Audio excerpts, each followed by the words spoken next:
The Cicerone Certification Program is like the beer equivalent of the Court of Master Sommeliers.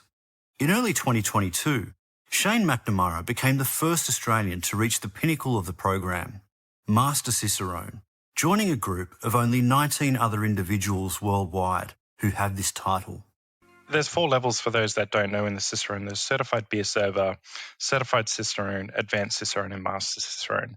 And each step along the way, you probably felt it yourself, James, is quite a step up in terms of knowledge required, the difficulty of the exam, and kind of the learning journey that you go on to pass that next level. And once you start getting up towards the advanced and master level, the breadth and depth of knowledge that you need to capture and embed in your memory is a lot more. For example, you might get a question on a Saison, right? And at Certified Cicerone level for a Saison, you might get some questions on some of the ingredients that you would expect in a Saison, and also particular flavor characteristics for the style, and also some commercial examples. When it comes to the master level, you're expected to know not only basic ingredients, but varied ingredients that could be in a Saison, particular brewing methods you might use, a classic recipe that you might involve, so the actual ingredients used in the process, a little bit more on history on the area of where it's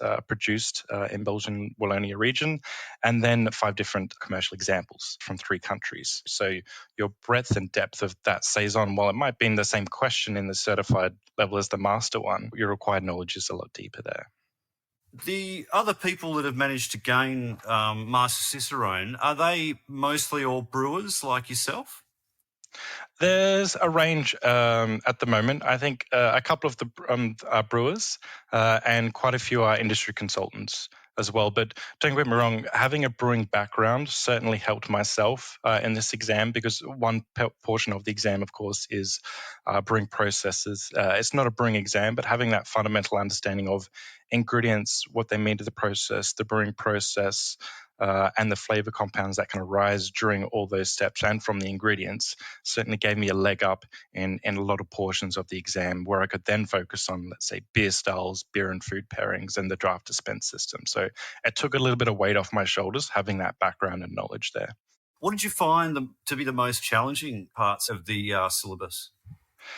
There's probably 2 areas. One is the red one and one is the learnt part. And by that I mean beer styles are incredibly difficult for me to remember, I'll be honest, because you have a lot of specifications you have to remember. So you need to know the average alcohol range for over 100 different beers, and not only the alcohol range, but the average bitterness range, the average color. And so, for example, that could be a best bitter with an alcohol range of 3.5% to 4%, with an IBU range of X, and a SRM, which is the color, from 5 to 15 or something like that. So remembering those different specs, along with the apparent attenuation across 100 different styles, was incredibly hard to constantly remember. And the only way I could do it, to be honest, is create cards and talk about it every day with friends and family to annoy them, to embed it to memory. And the second part in terms of ready is the tasting portion of it. And this is probably the one that most people find difficult when it comes to the exam. So you have a varying range of different compounds you have to remember when it comes to beer. And by and large, there's probably about 30 that are incredibly important. And these range from the different ingredients and the processes that will come up in the brewing. And so you could have fermentation characteristics. This could be isomalacetate, which is bubblegum. This could be ethyl acetate, which is kind of like nail polish, again arising from the fermentation process. There could be malt flavor compounds such as isobutyraldehyde, which is grassy, or 2-acetylpyridine, which is malty. Then you have hop flavor compounds like linalool and geraniol.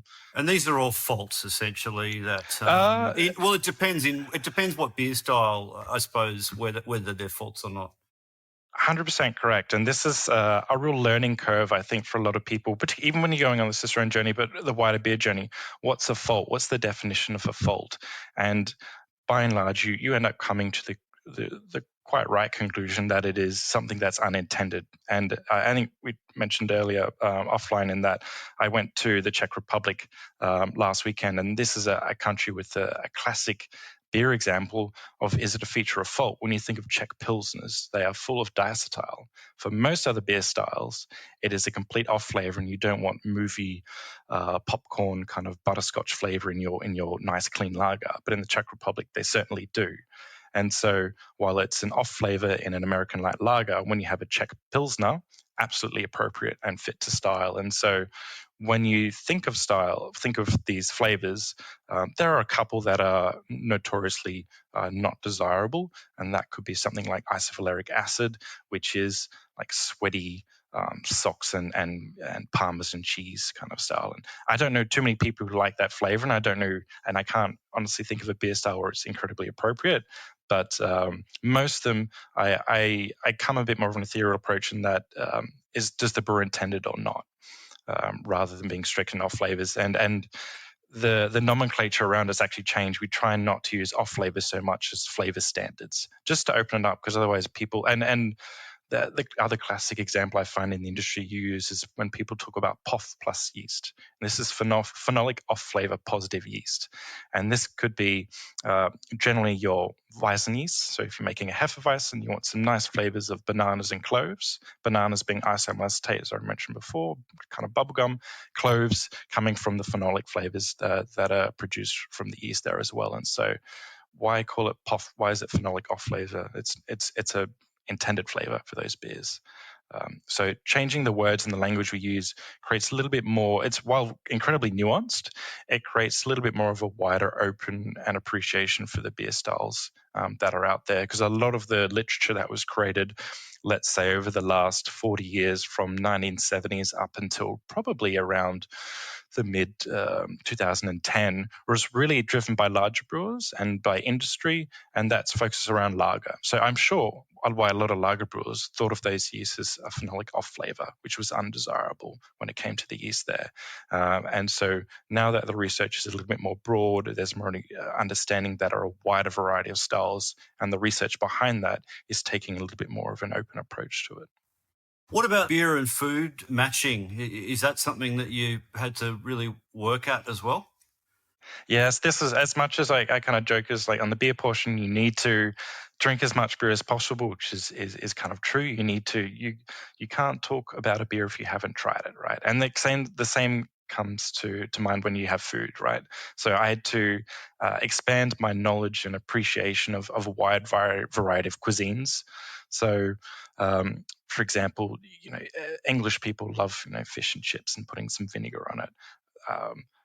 That's one part of the combination when it comes to food, but also you need to branch out into other cultures in terms of let's try some banseo from Vietnam, let's try some ramens from Japan, let's see what is going on in other parts of the world. That doesn't sound like too much of a chore. I'm already doing that. I'm already well on my way. Exactly. And you don't have to be a full-on foodie, but funnily enough, by the time you go through that process of enjoying and understanding different cuisines, I think you end up becoming one. You're interested in beer, but once you start tasting other foods, you end up really getting interested in that other side of the business, which beer fits with incredibly well. Beer and food pairings in restaurants now is a real market for a large part of the industry, whereas previously it wasn't. It was the beholding of wine, really. And so it's nice to see beer come out there. And you think of the range of flavors you can get from beer compared to wine, that the range of beer and food combinations you can get are eminently more expandable than you can have with wine. You mentioned that you've just come back from Prague. I'm really interested to know what the beer scene's like over there. Is there a really vibrant craft beer scene in addition to the sort of the classic breweries and classic styles that people would be familiar with? Prague is a really interesting one, and Czech Republic as a whole. And this is where I find I'm incredibly spoiled to be over in Europe at the moment, because when most people think of beer, when I think of beer, I think of the UK scene, right? And when I think of the craft beer scene in the UK, you think of lots of neat beers, lots of hoppy beers, on top of a tradition of drinking cask beer. And so that's the interrelationship you might have in the UK.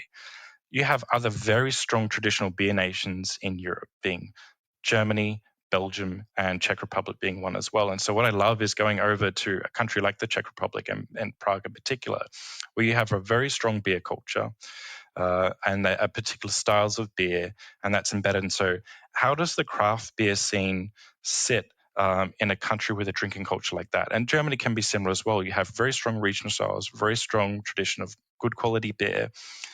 Does it need a NEPA sitting next to it at the bar? And that's a really interesting dichotomy I like seeing in these kinds of countries. And so I was over at the Czech Republic for 5 days last weekend, and primarily in Prague. And I noticed the following is, by and large, most of the bars selling there are selling their traditional beers, and that would be a pale lager, amber lager, and Czech dark lager. And that's generally how you would purchase it and do your list. What was interesting is craft beer in Prague was everywhere, but they weren't mixed at the same bar. So you would have a bar that would generally have your traditional lagers and an OG lineup, but around the corner would be a craft beer bar with all the range that would be in there as well.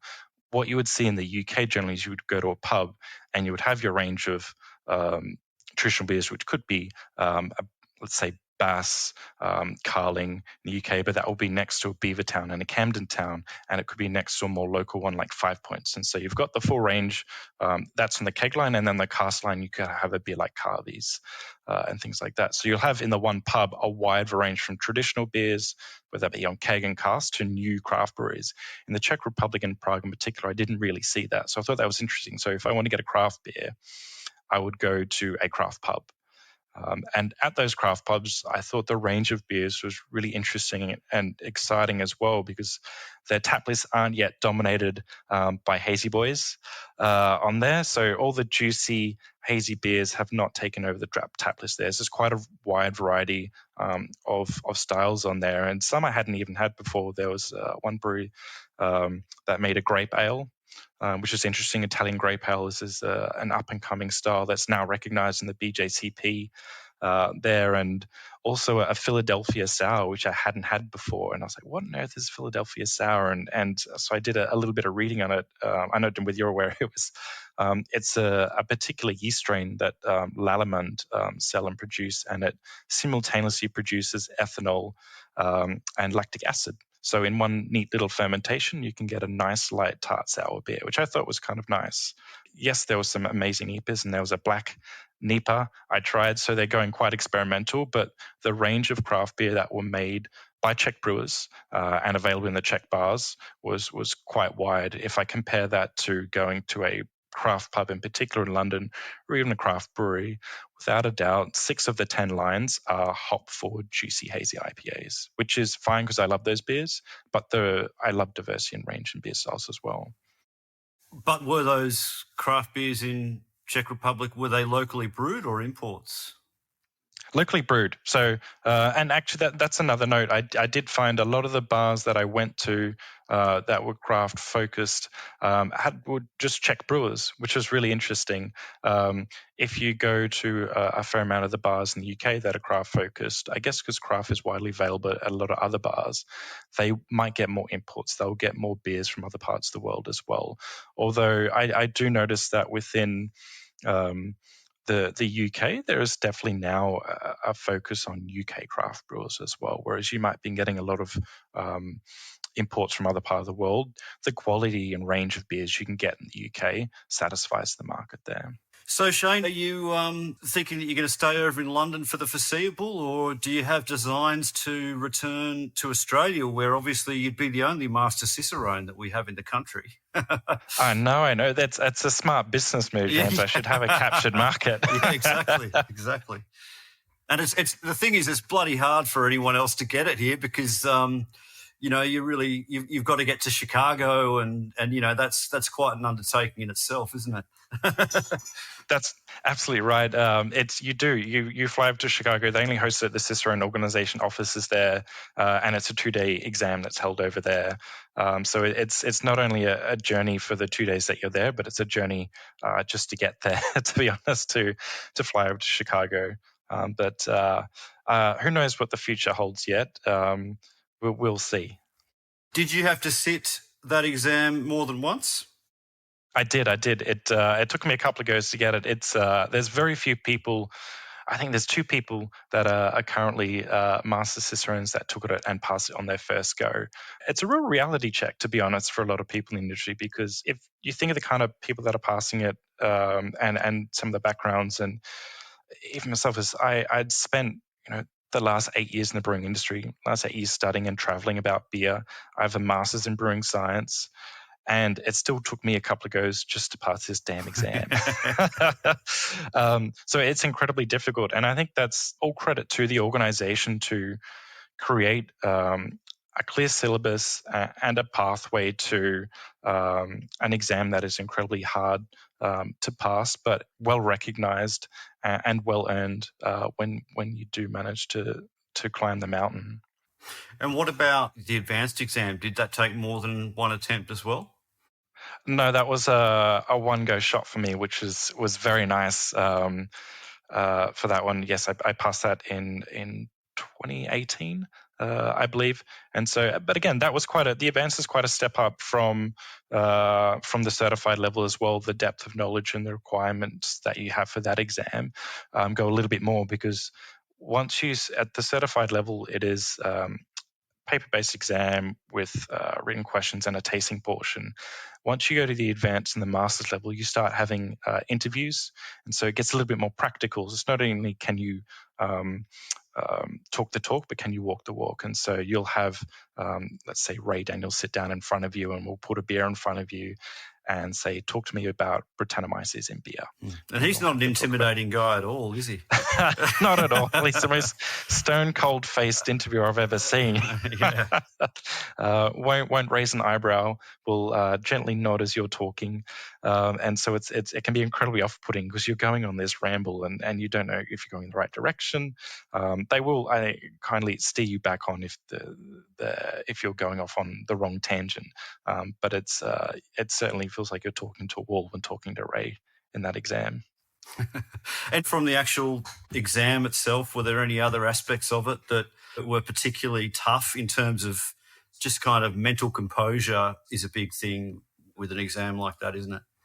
Preparation is 100% key for it, and you need to go with a strategy into the exam, right? So you have 2 days of examinations, and they're the same each day. In the morning, you will go down and do 3 hours with 8 essays. So time management for that is incredibly important, and thinking about where you're going to focus your energy on in terms of how to answer the questions and how you're going to deconstruct that is important, because time management only gives you a certain amount of time per question, let's say 20 to 30 minutes. And so managing that is incredibly important, because straight after that, you have 2 taste panels. So you go from writing about beer, and then you're going to have, it could be a stop-go test, which is you'll get, let's say, a range of 9 beers. Some of those beers will be spiked with flavor. And so you have to decide whether there is a flavor in the beer, and if there is, what flavor is it? So that can be incredibly intimidating on your senses and your gumption to call out, no, I need to stop it because I think I'm getting this. Or the worst is you keep smelling the beer and you keep looking for something, and you might find something, but actually there's nothing there. So you're overthinking it. So you'll have 2 panels, and then you'll have the most nervous lunch of your life. There, and then the afternoon, it is full of oral examinations, and these will range from talking about beer in there, and you might have an example beer in front of you, and you'll go through that style, and do you think the style is the classic one that you're about to taste? Others could be beer and food pairings that you'll go through. You'll have a draft dispense one, which is incredibly difficult. You might have a setup that you have to put together, or it might be an issue with the draft dispense that you need to fix, and you've got 10 minutes to fix it. You'll go into the room, nil witty, will say, Shane, I've got a problem. My beer is not pouring. Can you fix it for me? And so this is where the exam really transformed from just knowledge based to now you have to really walk the walk and actually do what you're talking about. You can talk about all the draft dispense equipment you want, but if you can't change and fix a keg issue, you're not really worth your salt. Awesome, Shane. Well, thanks so much for joining us for a chat, and congratulations again. Thank you very much, James. Hopefully